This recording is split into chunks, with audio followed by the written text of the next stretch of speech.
Hi everyone, Matt Hetherington with MHTableTennis.com, back with another coaching tutorial in my series of 30 videos. There are 10 more to go, and I'll probably take a small break after that and decide what to do next.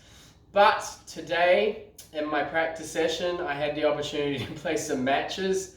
I haven't played any matches really for months. It's been quite a while, as I'm sure you can all relate to. And so obviously, there were a lot of errors creeping in. The footwork was a little bit slow or non-existent. And really, one of the things that I wanted to bring back to this coaching tutorial was how to keep yourself focused and how to deal with pressure in matches. And so it's basically just comes down to some different tools that you have in the match, things like the towel break, the timeout, and also keeping yourself focused and centered, controlling the pace of the game. And I just wanted to give some brief tips about how you would go about using all of those. For a lot of you, it's pretty self-explanatory. For those of you who it's not, hopefully you find this video useful for helping you with your matches.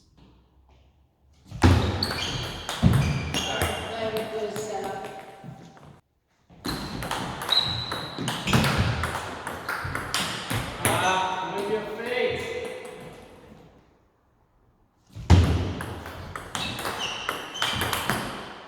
Nice.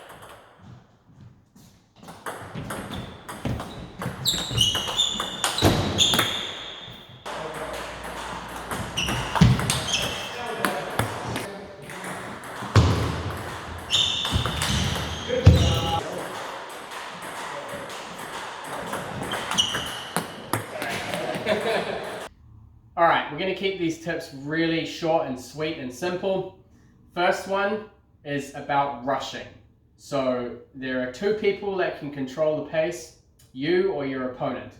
In terms of rushing, you need to take as much time as you can or as much time as you have. Take advantage of the walking away from the table to pick up the ball, wiping your hands down near the net post or on the edge of the table. Take that time. Make sure that you're aware of what's going on. Take the time to evaluate points, prepare for your serve, and also don't let your opponent rush you. Okay, so an opponent who's impatiently bouncing the ball or always ready to serve and you're not ready, don't let them control your rhythm. It's easy to just step back and just hold your hand up and ask them to wait, and then take some time to settle in and then kind of give them a nod. Don't be rushed by your opponent. This is a kind of a compounding factor. If you're losing a lot of easy points and your opponent rushes you, then 1 or 2 points is going to turn into a whole game or even a whole match. Okay, so rushing is very dangerous from both your side of the table and the other side of the table.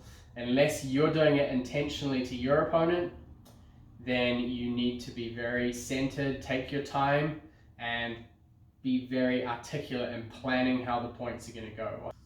Obviously, I mentioned in between points there, and my second piece of advice is really make sure you use that time between points. Table tennis is a sport where you only get so much time to think, you only get so much time in your timeout or at each end, so the space between points is actually really important.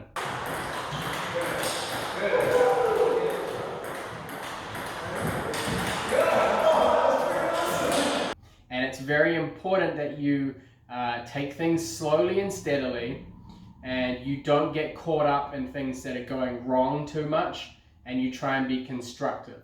Once you start losing sight of your game plan and you start being very critical of the way that you're losing points, all of this space between points suddenly becomes filled with negatives, and it's very hard to bounce back from that. One of the bigger breaks that you'll have is your towel break. So every 6 points, you have the opportunity to get your towel and hit the reset button. A lot of players don't use this time, and I would suggest using it.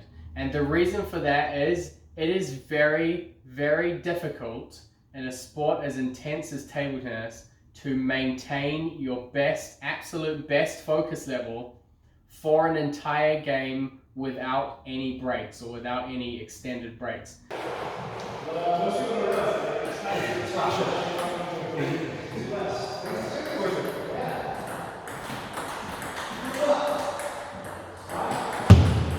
So using that towel break, taking that time to just step away, switch off and hit the reset. Sometimes you can use your towel and just cover your face. I know players that just put their towel over their face and just let it be dark for them for a second, and then take the towel off and get straight back into it.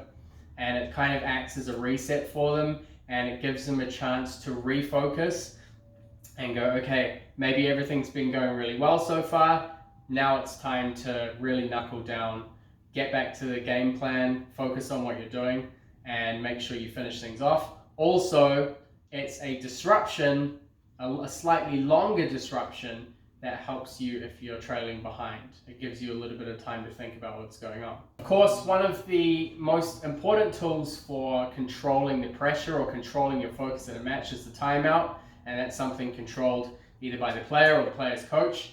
And this is often a good chance to do a number of things.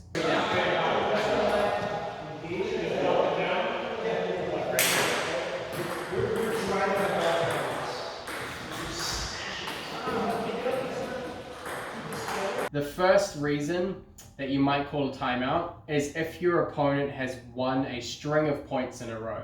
If the momentum's really shifted in favor of your opponent, using a timeout is a good way to hit the stop button and get away from the table.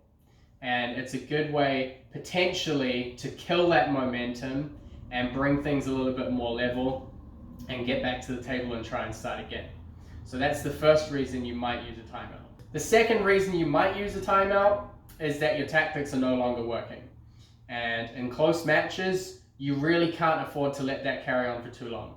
If your opponent knows what you're doing and they've adapted and changed what they're doing, it's a good opportunity sometimes to use a timeout and to get away from the table. Again, take that time, think about devising some new ideas, and most importantly, you need to look at what's changed.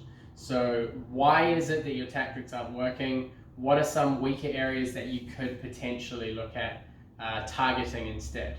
Another situation where you might think about using a timeout is at a very important junction in the match, a point that is absolutely crucial. You could be a match point down, but only 1 point behind. You could be at 10-10 or 9-9 in the last game.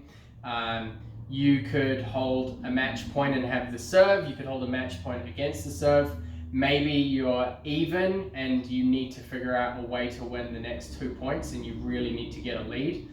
There are a lot of situations where you need to take a little bit of extra time to think about what you are going to do or what your opponent might do in these situations where the points are very, very crucial to whether or not you're going to win the match or not.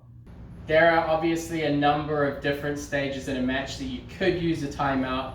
I think the important thing overall is that you don't neglect it. If you go through a match and you lose the match and you didn't use your timeout, for me, there's something wrong with that. I think, if you're not able to win a match, there has to have been a point during that match where you felt a timeout would be necessary. There are some situations where you're really giving everything you have and you're playing really, really well. You have good momentum. It's an even match. In those situations, and there are a few other ones, it may be acceptable that you haven't used your timeout. But I think in most scenarios, if you lose, there should have been a point where you felt that using a timeout may help or may be necessary. And this is something that you should, particularly if you're a coach, be getting your younger players to start practicing. Because I find a lot of the time, if I'm on the bench, I'm the one calling the timeouts for the young players. And if I'm not on the bench, then they're not using them. And I think really for young developing players, learning when good times are to use those timeouts and making sure that they use them is quite important. There are a lot of simple things that you can use to help you deal with pressure, and it starts with really basic stuff like breathing techniques. So when you're really feeling the pressure, learning to breathe slowly and deeply and be able to keep yourself calm, particularly if you're in a situation where you have the serve and maybe you have a match point. It's really important to stay composed, and there are lots of different techniques that you can use, starting with simple stuff like breathing, or even getting yourself in the zone. Some players jog on the spot, or they bounce on their toes on the spot. They get themselves pumped, they get themselves focused. Of course, aside from what happens on the table, there has to be some preparation before you get on the table. So players sometimes feel it very difficult to control their nerves or their anxiety or that pressure before they play a match. And there are a lot of things that you can do. You can take notes about the player that you're playing. You can sit and watch them play and get into that focus zone already. You can jog, you can do some stretching, you can do some breathing techniques. You can close your eyes, listen to some music, and visualize the match. There are a lot of things that you can do to help keep yourself calm, but at the end of the day, it really comes down to your mentality going into the match. Do you have very high expectations? How do you manage those expectations? And going into the match with the focus of playing your best table tennis, working to create your best game plan and execute your game plan, not thinking too much about the end result, but focusing more on getting started at the beginning, getting a good positive start, getting in the zone. These are really important. So young players who are going in the match nervous about losing, this is something that coaches need to start changing the mentality of. So those are just some really brief tips after playing my matches today, which were quite interesting. After not having played for a while, it was something that I thought of and felt that it would be a good topic for today's video. And hopefully it's been useful for you. And there are some little tips in there that you might be able to use. I will be back again tomorrow with another coaching video. If you want to reach out to me, comments are a good place to do it, or by email at mhtabletennis@gmail.com. Thank you guys for joining me again.